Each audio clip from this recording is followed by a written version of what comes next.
Hey, good morning, guys. This is Sam, the community gardener, and we're here this morning with a couple of small crepe myrtles. This one probably grew off of that one, and as you can see, they are growing too close to the roadside. So what we're going to attempt to do is to probably move them away from the roadside.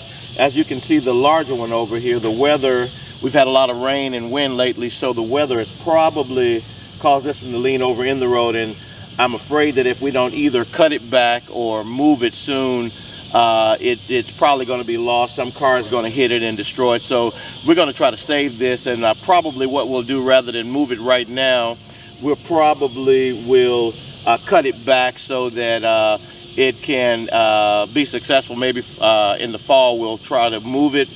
Right now, in the smaller one, we'll do the same thing.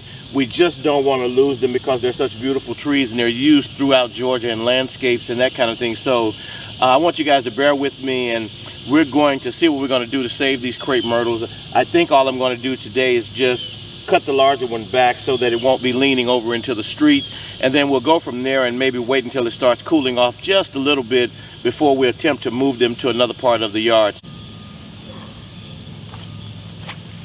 Hey, good morning, guys. As I told you earlier, we were going to come and probably cut this crepe myrtle back from the street because I'm afraid that we're going to lose it if we don't cut it back. So right now what we're going to do is just trim it back a little bit and cut the branches off, and hopefully we can save it. And as it gets cooler in the spring, as it cools later this year, we can possibly move it away from the road. So watch as I go ahead and kind of clip it back a little bit. Some of these larger branches are already starting to dry up and die, so we're just going to cut them way off. These that are leaning over into the street, we're going to probably cut them way off as well. We're going to cut this one way back because it appears to be not doing so well at all. We'll cut this one back.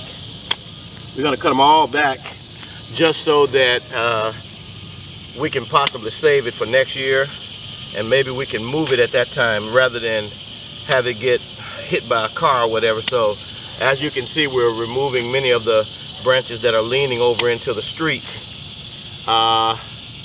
Even this one, I'm going to cut it back a bit. I want to leave it with some foliage on it so that it could probably continue to thrive this year, but I do want to move it way back, and hopefully it'll be fine until we can actually move it away from the sidewalk. As you can see, it has started to lean over in the street. So what we're going to do is go ahead and leave this for now, and as it cools off a bit, we're going to see if we can't dig it up and move it back away from the sidewalk. So this is Sam, the community gardener, and I'll see you guys next time in the garden. Bye now.